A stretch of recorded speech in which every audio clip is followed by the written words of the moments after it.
Hey everybody, it's Phineas back with another video. Welcome to the channel.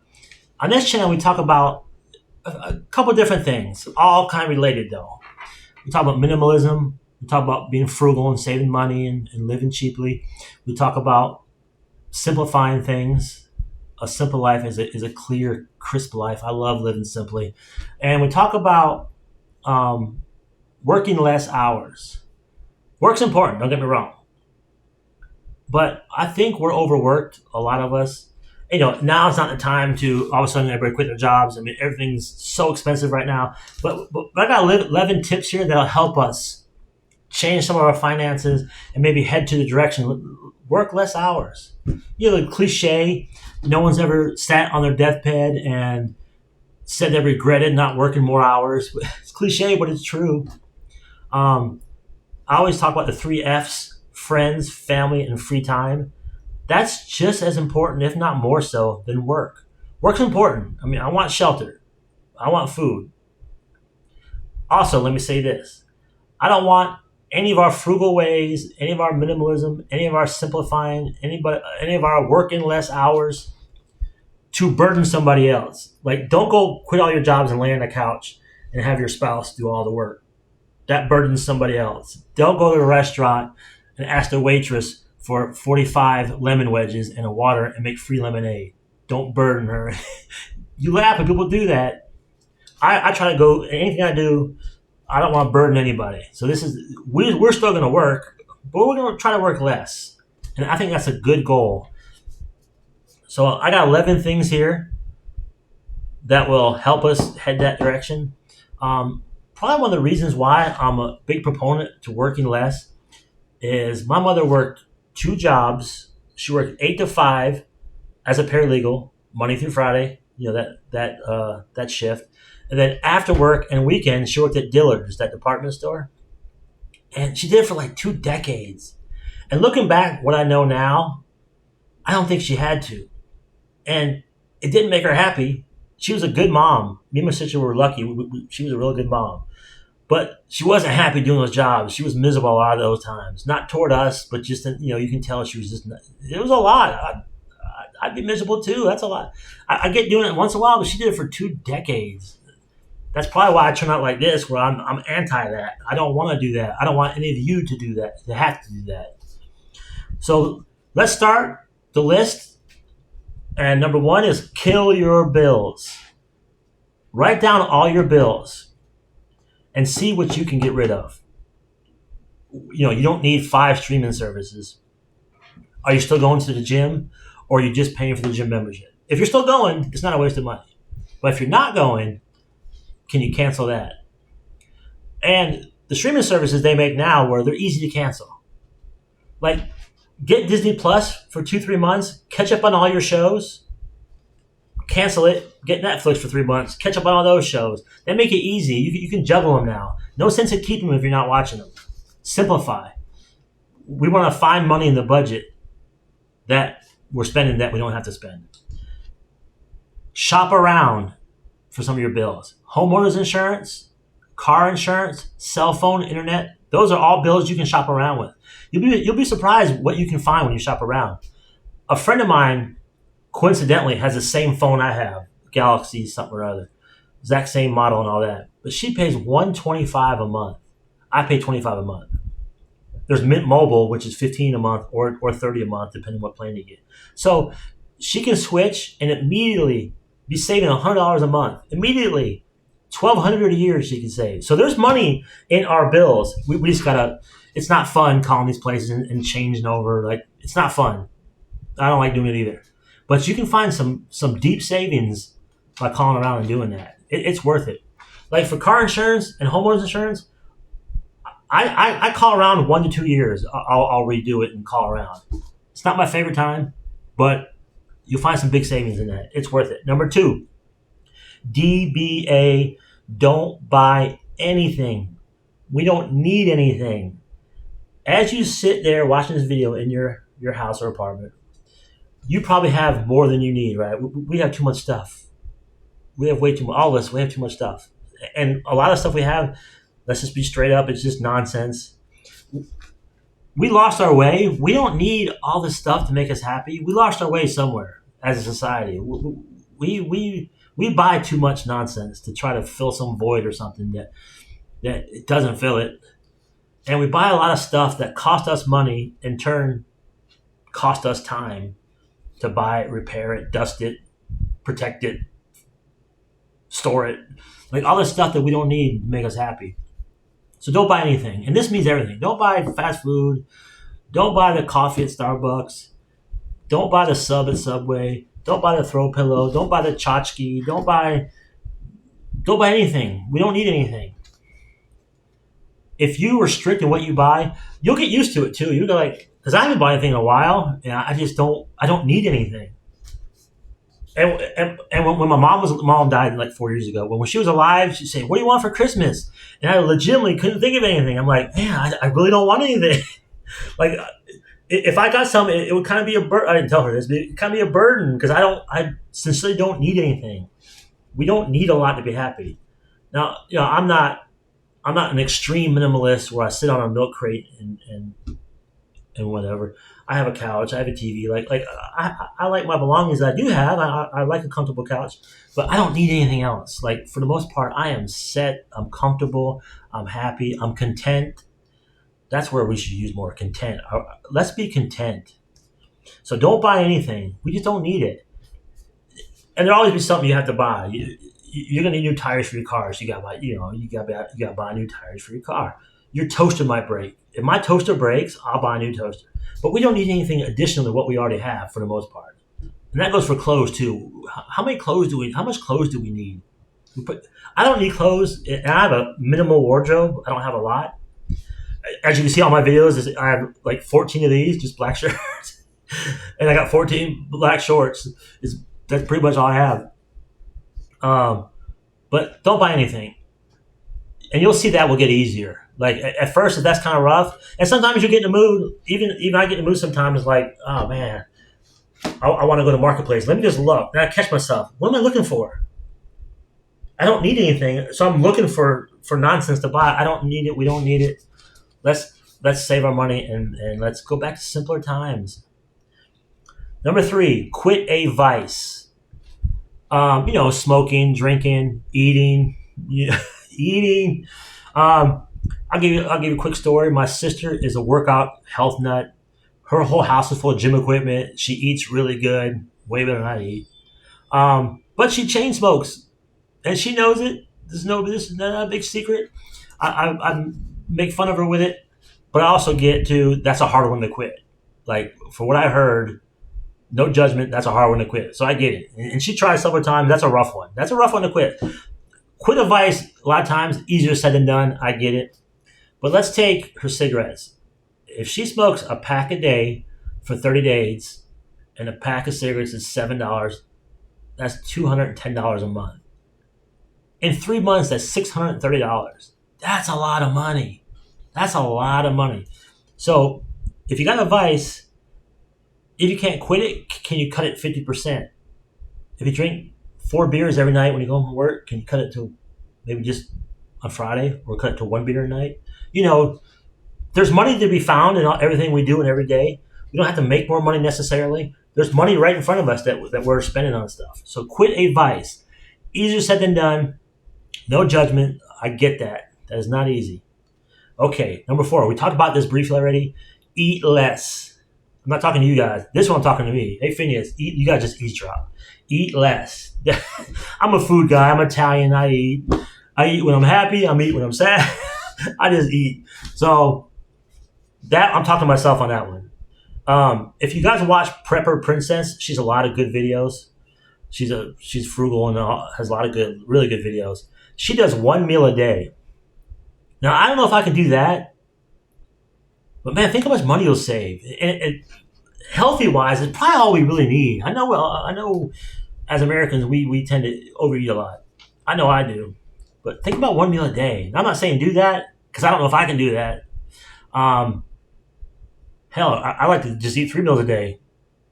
I eat 3 meals, then I eat snacks and everything, But that's interesting. 1 meal a day would be interesting. You definitely save some money. But eat less doesn't mean you have to go 1 meal a day. But, if you overeat. I overeat. Okay, number 5, think outside the box as far as jobs and making money. We all know the 8 to 5 office job. We all know the restaurant job. We all know retail. We all know these kind of jobs that a lot of us have had or have now. But think outside the box. You ever think about seasonal work? Like you can go work at a ski lodge for 4 months, and they'll give you housing and all that. And if you're interested, that's not my cup of tea, but it's a great option. I watch a guy on YouTube, and he preaches that, and he's had a lot of success with it. He enjoys it. He's a nomad type, so he goes from place to place. Smart guy. I like his YouTube channel. Timothy Ward. Another recommendation. Great channel. Go to coolworks.com if you're into seasonal work. And then remote work. My sister lives in Missouri also. We both live in Missouri. She's doing remote work from Missouri for her old boss doing paralegal work. She does that at her house for her old boss in Florida. And then she has a day job too. And then the gig apps. The gig apps, there's a ton of them. I mean, if you're a handyman, there's a handyman gig app. I do the food delivery. I do Grubhub, DoorDash, Uber Eats. I do it from my house. If a good order, I do it in the mornings. If a good order comes in, I run and do it, and I come back home. I also do rover.com. If you like dogs and cats, you can do dog and daycare at your house or board a dog. I'm boarding a Labradoodle right now, just this weekend, just for more income. So there's a lot of ways you can make money nowadays. They're non-traditional, but they're becoming more mainstream. So open your mind to different ways. If you hate your job, look into these ways. They're legitimate ways. Like when I first moved to Missouri from Florida 4 years ago, I bought my house, but my house took all my money. I had nothing left over. So my sister was nice enough to loan me 10 grand. And this killed me because 10 grand is a lot of debt. And my sister has to be paid back. She's not rich. I'm not going to screw her out of 10 grand. So that first year, I DoorDashed, Uber Eats, and Grubhub my butt off. I just took me a year to pay 10 grand back, but I paid it back and never looked back. And so they're viable options, these apps, especially if you look. My population of my town is 20,000, so it's a smaller town. So and they still have these apps. But even bigger cities have a lot more apps you can look into. Like I said, you're a handyman. They have all these delivery apps. There's all kind of things you can do. Legitimate ways, like not scammy ways. I don't want anything to do with scammy ways. But these are legitimate ways to make money. And you can make money. Number 6, no kids. Now for me, I don't have kids. I never really wanted kids. Obviously, there's nothing wrong with having kids. They're expensive and they take a lot of money. And parents do tell me I'll never know a child's love, and I won't. They're right, I will not. But it is an option. And if you're young watching this, think about it. Think about it. Think about it hard. If you want kids or not. If you do, by all means, have them. There's nothing wrong with it. But if you don't, also there's nothing wrong with it. No judgment either way. Like I don't judge parents, and I hope parents don't judge me because nobody cares. Nobody cares I don't have kids. I don't care you have kids. We all live together. I don't care. But it is an option. Because they are expensive. All right, number 7, simplify everything. Everything. Life is so much better when you simplify. And this takes some doing because we have convoluted our lives and cluttered our lives. Not just belongings, activities, social medias, finances, family. There's so much clutter and confusion. Outside those walls is a crazy place. So simplify everything. Even write down what you want to simplify. Write down, I want to simplify my friends. I want to simplify my social media. I want to simplify my finances. I want to simplify. Christmas is coming, 4 or 5 months. I don't want to go to 12 Christmas parties. I'll go to 1. You don't need to go all 12. Your kids need 14 activities. No, that's probably too much for them too. Like simplify everything. It's just a better, peaceful way of living. I'm all for simplifying everything. We're too complicated. Okay, number 8. This one is kind of corny, but it works. And I'm surprised I do it because it's corny. But practice gratitude. This is a big one. every day, almost 365 days a year. I don't know if I miss a day. I'll sit on my couch at the end of the day. I'll pause New Jersey Housewives, and, and I will say out loud, I live alone. My cat looks at me like I'm an idiot. And I'll say out loud what I'm grateful for. And I'm not grateful for material things necessarily. I'm not grateful for a Rolex or a watch or a wallet or not like that. Stuff that we take for granted for. But when you say it out loud and you practice it daily. Example, I'm grateful for a fridge full of food. Like if you think about it in the simplest terms, that's pretty awesome.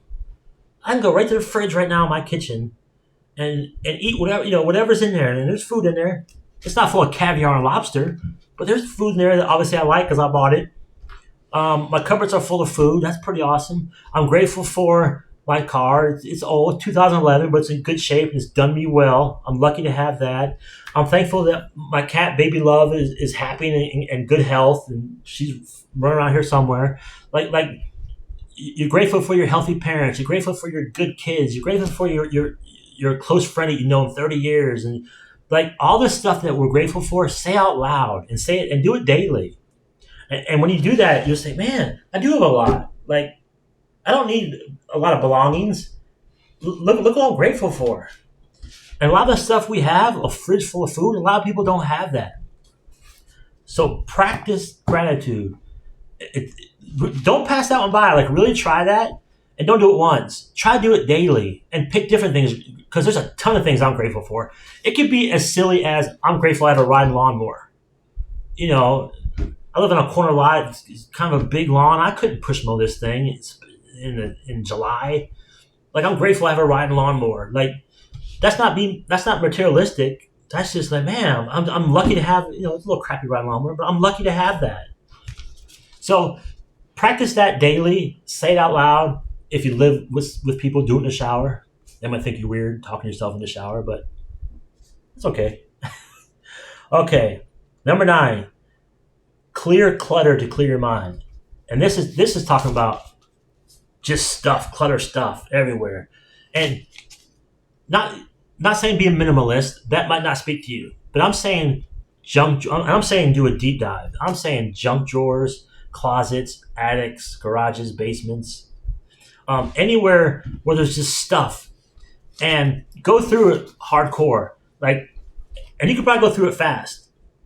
The stuff you come across, nope, I don't want this. Nope, that can go. Then you come across something you're iffy on, just keep it. If you're iffy on it, just keep it. You make the rules. No one's getting mad at you. I don't want you to get rid of something you're iffy on because I don't want you to regret it. You may revisit that in 2-3 months and then say, okay, I don't know why I kept it. Or you might like that. I keep that Jaws surfboard. That's one of my favorite things I own. A friend of mine painted it for me. Jaws, my favorite movie. I don't know. I just like it. So don't get rid of stuff you like, but stuff you don't like. There's probably plenty of it. You just get rid of it. You want your house, because you're working less now, you might be home more. You want your house to be your sanctuary. You want your house to be peaceful and clutter-free and just a zen place to be. When I walk out that front door, my goal is to get back in that front door as soon as possible. I love being at home. I'm a homebody. I enjoy my house. I love being here. It's just the outside world, which has gone crazy. And I feel safe and protected in my house. I enjoy it. So I want it peaceful. I don't want clutter everywhere. And it's even clutter free when even your drawers are not full of nonsense. And I'm not saying organized. That's good too. I'm all about organization. But get rid of stuff. Organize too. But don't just organize all your junk. Get rid of some of that junk and organize what brings you value that you're keeping. Organize that, but get rid of some stuff. If it has value, sell it. If it has some kind of value but not enough to try to sell, donate it or throw it away.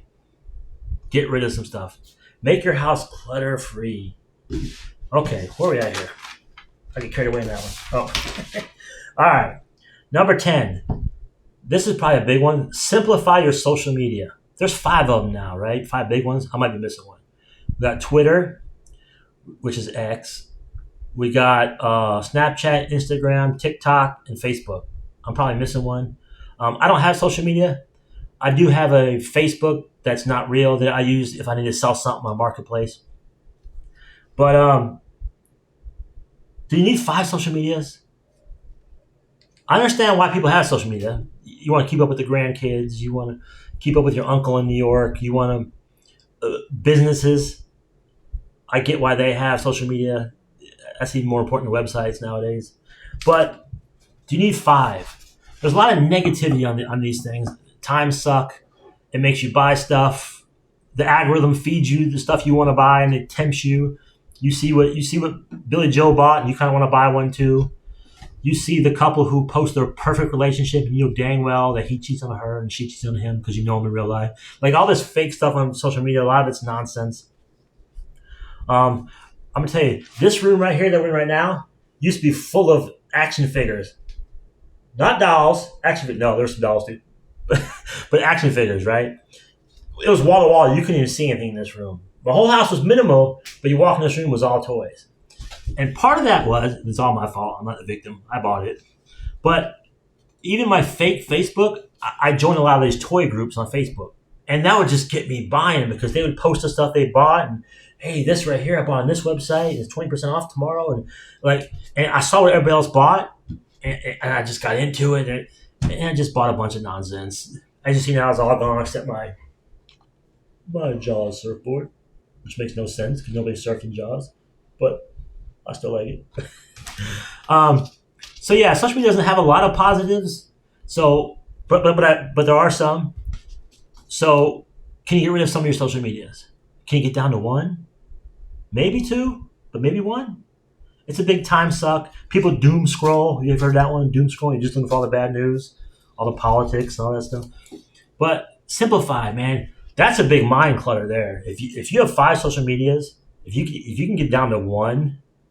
Or if you're really gangster, get rid of all of them. But if you can get down to 1, man, that's so simplify your mind. That is awesome. And I mean delete them. When you make the decision, the ones you're Xing out, delete them. So you can't be tempted to get them back. Delete them. Be done with them, and keep the one you get the most joy from. So you can still see the grandkids and Uncle Paul from Detroit. It means, Okay, we're at the end of the list. Number 11. Save, save, save. Since we're not spending money, since we've killed a lot of our bills, since we don't buy anything, we quit one of our vices, we're eating less. I mean, a lot of these, there's money in all this stuff that we're not making more money. There's money in what we're already spending. Put it all aside. Just save it. You're looking to work less. Money is peace of mind. When you have a savings, it's definitely peace of mind, man. It is. And somebody asked me, well, you're always constantly saving. You don't buy anything. What if you die with all your money? I don't care. Then my sister can enjoy it. I'll be gone. It doesn't do any good. But that doesn't bother me. The thought that I might die with this money, I don't care about that. It's not a crazy amount anyway. But save, save, save. If you do these things on this list, there's money in your money. I like that. There's money in your money already there that you can pull out. So, and put it all aside. Just don't spend anything. Obviously, life's expensive, and you do have to buy stuff. But follow these things on this list. At least pick the ones out that speak to you, and you will save some money. And put that money aside. The goal is to work less or work a more fulfilling job that makes less money. Whatever you're working toward. Like I said, I worked at an animal shelter, and that was the most important job. I loved that job. It paid crappy. But I was fine. It paid crappy, but it paid enough where I can survive. And I look back on that job still, man. I still think about, I probably won't, but I think about, man, I should go back work the shelter again, different shelter. I loved it so much. But because I do a lot of these things, I might do all these things. It allowed me to work that low paying job that meant a lot to me. And the people I met at that job, I still talk to 2 of them. They're still my friends to this day. So I even made friends at that low-paying job that still means something to me today. So I hope this list finds you well. I hope some things resonated with you. This is a 25-minute video. Wow. If you're at the end of this video, I appreciate you watching the whole thing. I know you guys are busy. Thanks so much. That means a lot to me. I didn't realize it was that long. I'm yakking away. Thank you again. Please leave a like. I'll see you guys in the comments. One dime at a time. I'll see you in the next video.